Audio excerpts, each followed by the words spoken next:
Good morning, class ninth. We are starting with your second part of second chapter, the Shehnai of Bismillah Khan.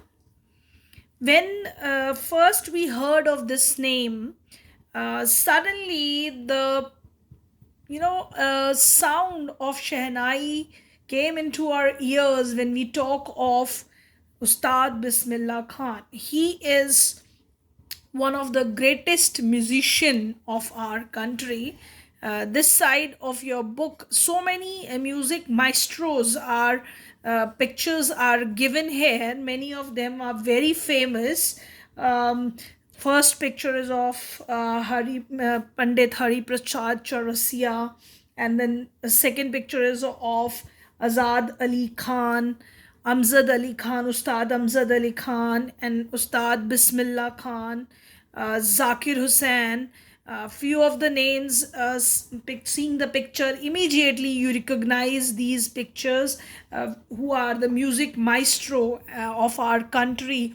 And these names not only have brought they have not earned name in their own country but throughout the world.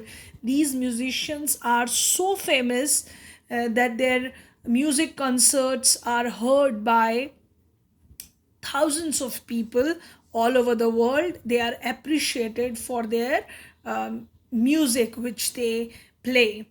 And obviously these they have not achieved it all of a sudden, but definitely they have done so much of hard work in their field. They put the effort, a lot of practice, and did something different with their music, that they earn such a respect, dignity, name, fame, and awards, not only in India but throughout the world. You can see all these pictures and recognize these maestros of our country. Now, starting with the chapter, children, I will be explaining you again. I'll be reading it to you and then I'll be explaining that part. This chapter, as I told you, is dealing with Ustad Bismillah Khan. Actually, Ustad is the title given to the maestro when somebody achieve that highest honor, dignity. These names are these dignified names are given to them, and Bismillah Khan is always named as if Ustad Bismillah Khan. So let's start with the chapter. Emperor Aurangzeb banned the playing of a musical instrument called pungi in the royal residence, for it had a shrill, unpleasant sound. Pungi became the generic name for reeded noisemakers. Few had thought that it would one day be revived. A barber of a family of professional musicians who had access to the royal palace decided to improve the tonal quality of the pungi. He chose a pipe with a natural hollow stem that was longer and broader than the pungi and made 7 holes on the body of pipe. Now, you know about Aurangzeb, who was a son of Shah Jahan, and he banned this playing this musical instrument called pungi. You might have seen this musical instrument in the hands of snake charmers in India.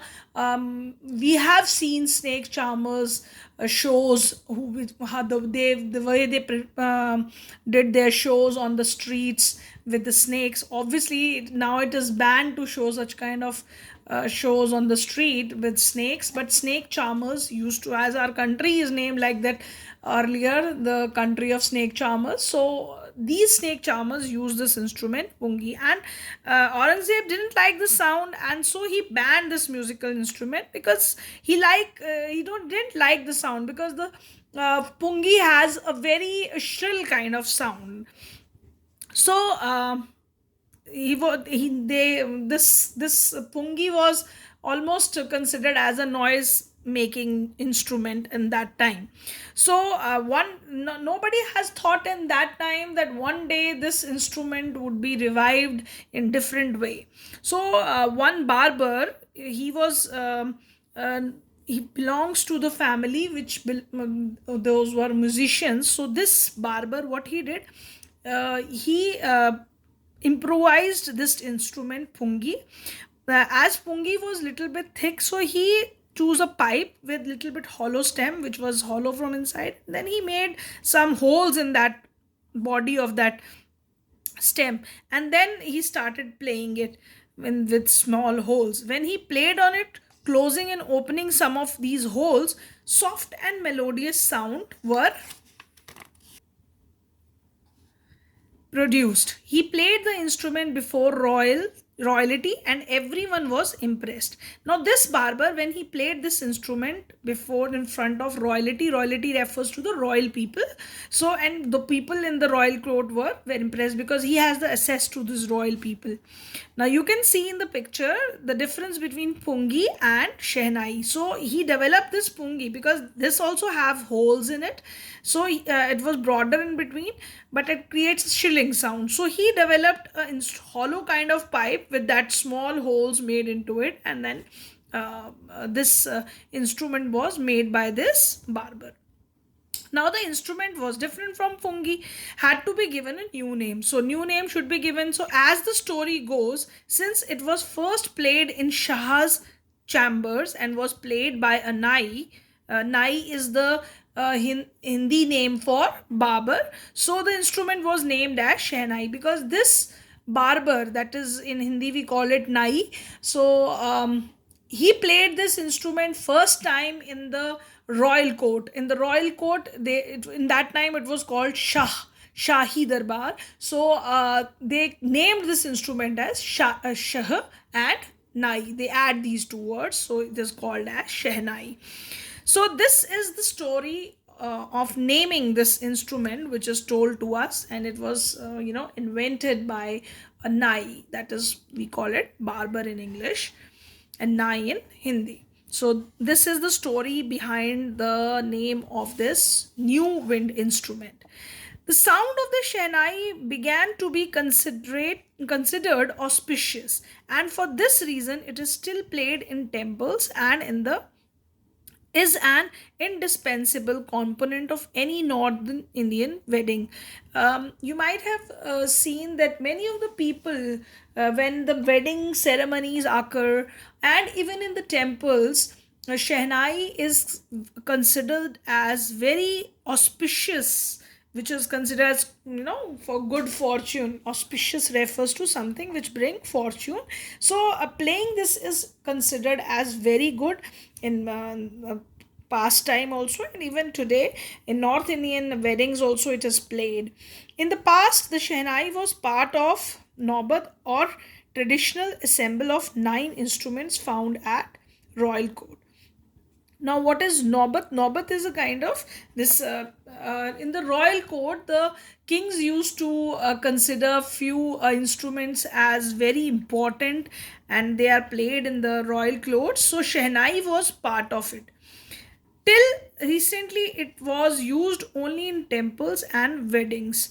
Now, even today's present world of modern technology, we can even heard this sound of Shehnai even in the temples, North Indian temples, and even in the weddings. Many people who like traditional kind of weddings, they play this music. The credit for bringing this instrument onto the classical stage goes to Ustad Bismillah Khan. Now here comes our the hero of our chapter, the protagonist of our chapter, Ustad Bismillah Khan. The story started how this instrument becomes so popular and how it changed the mindset of people. This all credit goes to Ustad Bismillah Khan. As a 5-year-old, Bismillah Khan played Gilli Danda. Now this is the Now here starts our story of Ustad Bismillah Khan. When he was 5 years old, Bismillah Khan played Gilli Danda near a pond in the ancient estate of Dumrao in Bihar. So when he was a child, he lived in the place named the place Tumrao in Bihar, and he used to play gilli danda. If you have played this game of gilli danda, if you are not familiar with this game, you may ask your father or your grandfather about this game. It is a game which is played in every Indian village, even in the streets. Children used to play. Obviously your generation belongs to the mobile games, children who used to play games on mobiles, but earlier children used to play gilli danda. It is made with wood, a small instrument, and children used to play that. So Bismillah Khan, who was born on 21st March 1916, many years before independence, and that time was old time, and that time he when he was a child, he used to play this game. He would regularly go to the nearby Bihari Ji temple to sing the Bhojpuri Chaitra, at the end of which he would earn a big laddu weighing 1.25 kg.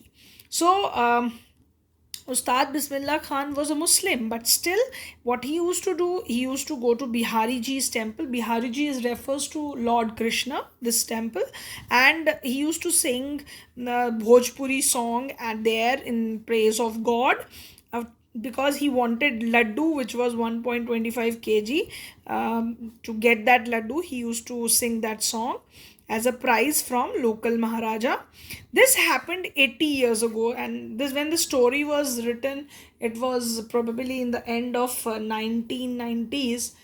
They are talking about 80 years back, from 1990s, when Bismillah Khan was very young. So they were talking about that. So this he's saying that and the little boy had traveled far to earn the highest civilian award in India, the Bharat Ratna. So that was the first award for which he used to go to the temple and sing a Bhojpuri song. And then later on, we know that he was a music maestro, and he even won the highest civilian award in India, which is called as Bharat Ratna.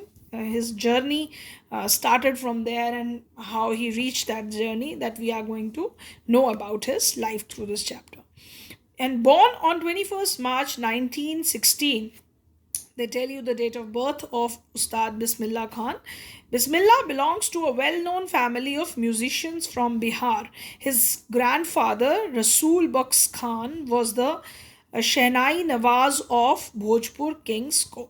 So Bismillah Khan belongs to the family of musicians. His grandfather was also a Shehnai Nawaz of Bhojpur King's Court. So he was a great Shehnai Nawaz refers to a musician who used to play in the court of king. So Bhojpur King court, he used to play music. His father, Pegambar Box, and other paternal ancestors were also great Shehnai players. So it's not Ustad Bismillah Khan. He learned that he gained that music in his music was in his veins, from his family, in his blood. This music was there because whole family belongs to that. Not only his grandfather, but his father and his paternal ancestors. The paternal ancestors refers to the ancestor from his father's side. They are all great Shehnai players. The young boy took to music early in life, at the age of 3, when his mother took him to his maternal uncle's house in Benares. Bismillah was fascinated watching his uncle practice the Shehnai. So when he was a young boy, his mother place from where his mother belongs was Banaras. It is now called as Varanasi. At earlier time it was called as Banaras. So he used to go there, and he also liked his uncles playing Shehnai. They also play Shehnai. And soon Bismillah started accompanying his uncle Ali Baks to the Vishnu temple of Banaras. So his uncle used to go to Vishnu temple. There he used to go and play Shehnai. So he started accompanying him. Ali Baks would play the Shehnai, and Bismillah would sit captivated for hours on end. Captivated means he was just listening to him very concentratedly. He was so much liked it so much that he was totally lost in listening to his uncle's Shehnai. Slowly, he started getting lessons in playing the instrument and would sit practicing throughout the day. Now, this child started when as he started appreciating this instrument, so he's also started learning that, and he used to practice it out very hard regularly. He used to play, and hours practice he used to give. For years to come, the temple of Balaji and Mangala Maya and the banks of Ganga became the young apprentice favorite's haunts where he could practice in solitude. So these temples, which was Balaji's temple and Mangala Maya temple, these temples are on the banks of river Ganga in Banaras. So this young apprentice refers to a person who's learning something under some ustad or something, someone he is learning that music. So that is called, that person is called as apprentice, who's learning some music or any other handwork or craft. So he was learning music, so he used to sit, and these temples, because these places are very less people are there, so he used to sit there in solitude, lonely places, and then practice it for hours. The flowing water of the Gangas inspired him to improvise and invent ragas that were earlier considered to be beyond the range of Shehnai. So the rags, that so many rags are there in Indian music. So they were not played earlier on Shehnai, but Ustad Bismillah Khan, he used to practice these rags on Shehnai, and he become master of these rags, playing it on Shehnai, which were not earlier played on it. So children, how make doing that practice regularly made him so expert that those ragas which were not considered that they could be played on Shehnai, he could even play that. Apart from that, you could observe in this part of chapter that although they were Muslims, Ustad Bismillah Khan or his uncles, they all are Muslims, but we could see that how freely they can go to temples, and they were not feeling that they are religiously belonging to some different religion. That kind of brotherhood was there before independence in our country. That kind of brotherhood should be maintained by each one of us. That means all our Indians in present scenario also should maintain the same kind of brotherhood, uh, not thinking of religion of any of the person, because humanity is the biggest religion. uh, Coming on to the next paragraph, children. At the age of 14, Bismillah accompanied his uncle to Allahabad Music Conference. At the end of his recital, Fayyad Khan patted the young boy's back and said, "Work hard and you shall make it." Now, when he was just 14 years, he was accompanying his uncle to Allahabad Music Conference. So when he in the end of his recital, when he has presented his Shehnai Vadan, so Ustad Faizad Khan, he patted he appreciated this young boy at his back, and he said that you should work hard, and definitely you are going to achieve good thing in your life. With the opening of All India Radio in Lucknow in 1938 came Bismillah big break. He soon became an often heard Shehnai player on radio. When India gained independence on 15th August 1947, Bismillah Khan became the first Indian to greet the nation with his Shehnai. So he started playing Shehnai on All India Radio when it started in 1938. So he regularly used to play it on the Shehnai on Indian radio. And when we gained freedom on 15th August 1947, he was the first Indian to play this Shehnai and greet his India's happiness of independence. He poured his heart out into Rag Kafi from the Red Fort to the audience, which include Pandit Jawaharlal Nehru, who later gave his famous Tryst with Destiny speech.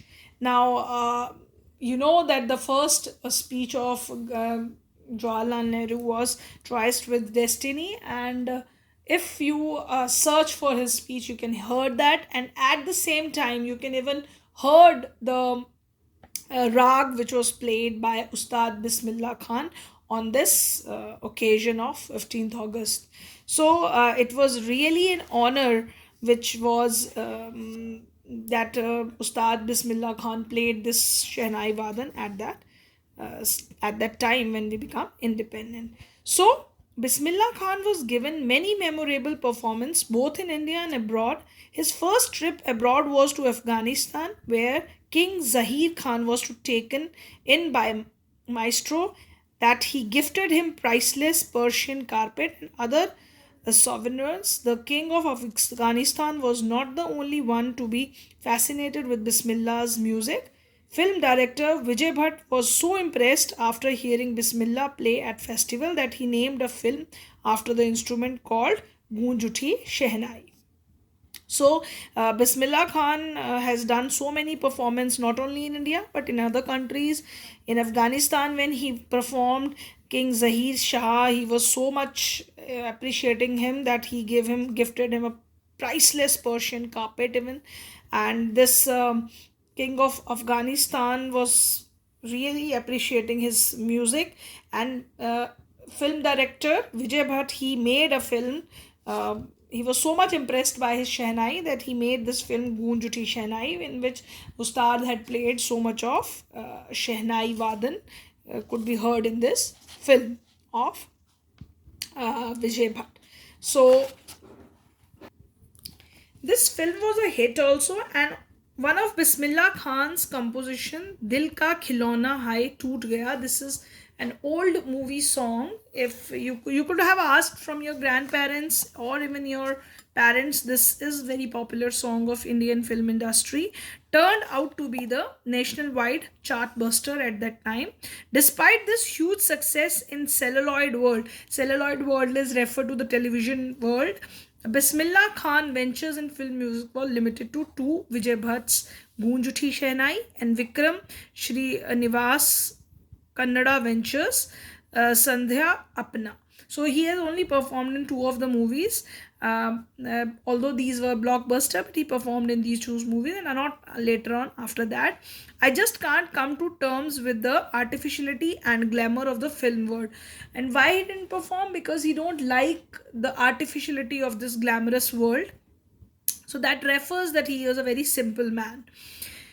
Now, Bismillah Khan became the first Indian to be invited to perform at the prestigious Lincoln Central Hall in the United States of America. He was first Indian who was invited there to give his performance. He also took part in the World Exposition in Montreal, in the Cannes Art Festivals, and in the Osaka Trade Fair.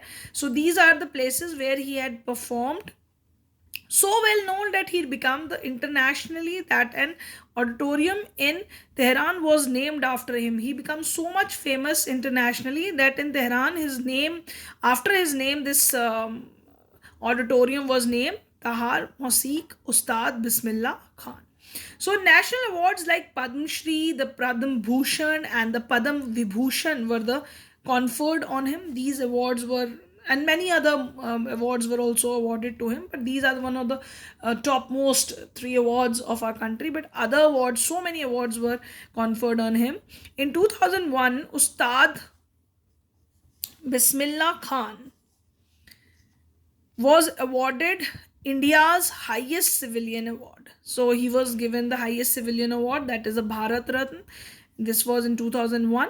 With the coveted award resting on his chest and his eyes glinted with a rare happiness, he said, "All I would like to say is teach your children music. This is Hindustan's richest tradition. Even the West is now coming to learn our music."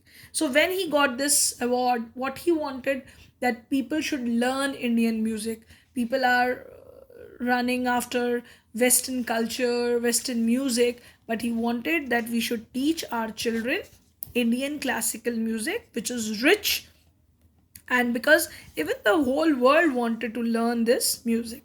So in spite of having traveled all over the world, Khan Sahab, as he was fonded called, is exceedingly fond of Banaras and Dumraw, and they remain for him the most wonderful towns of the world. Where he was born, where he spent his childhood, it may be the Dumraw and Bihar, or it may be the Banaras. He loved these two towns. Maybe he traveled throughout the world, but he loved these towns so much.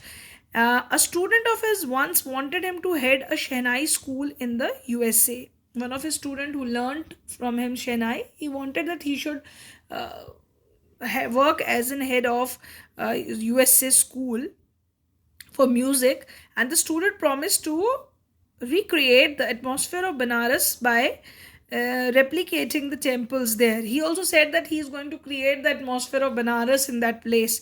But Khan Sahib asked him if he would be able to transport river Ganga as well. So what he said, that if you will be able to transport river Ganga also to America, then he can go there.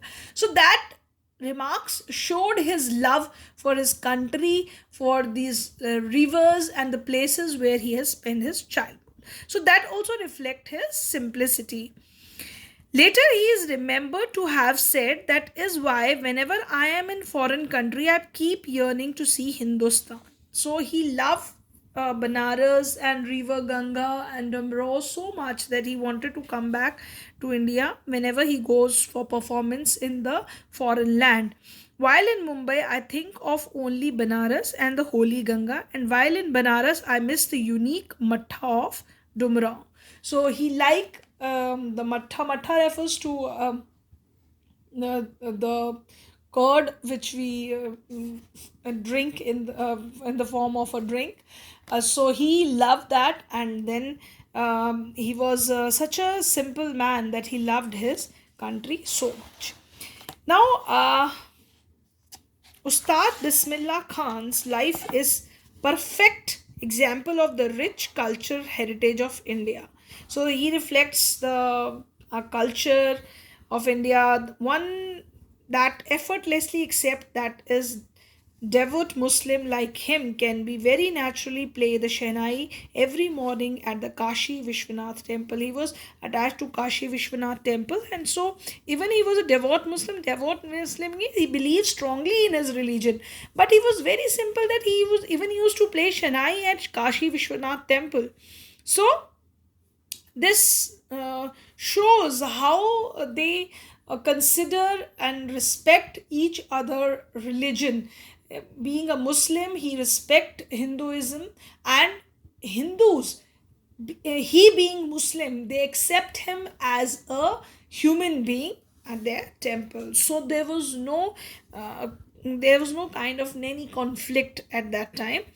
They have even told you that Ustad Bismillah Khan passed away on 21st August 2006 at the age of 90 after prolonged illness, and he was given the state funeral, and the government of India declared one day of national mourning because he was a music maestro and a proud of our country. He was a man who really and he bring this instrument in the eyes of Shehnai, in the eyes of the whole world, and he has earned name and fame throughout the country, and even abroad he earned that name and fame. So this shows that how one can be dedicated towards whatever he is or she is doing. He dedicated his life for music, and he earned respect in that.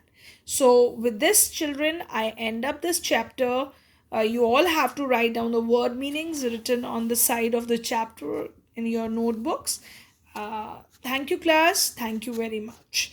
Apart from that, I will be giving you few short question answers. You'll be writing them in your notebooks, reading the whole chapter. There will be very short question answers. You'll be able to write them. Thank you, class. Thank you very much.